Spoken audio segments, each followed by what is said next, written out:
যেই দেশে ধর্ষকের পক্ষে উকিল পাওয়া যায় ওই দেশে পড়া লেখা জজ হয়ে কোনো লাভ নেই।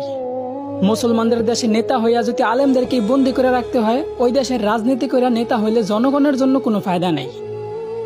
৯৫% মুসলমানের দেশে যদি মুসলমানদের কষ্টগুলাই তুলে ধরা না যায়, ওই দেশে নামি দামি সাংবাদিক হইয়াও কোনো লাভ নেই। বলি জাকাত না দিয়া সুদ খাইতে খাইতে দেশটারে করছো ছারখার। এখন সূর্যের তাপ গায়ে লাগে, তাই তোমাদের বৃষ্টির দরকার। আলেমদেরকে বন্দি করে আবার আলেমদের মাধ্যমে আল্লাহর কাছে বৃষ্টি কামনা করলা।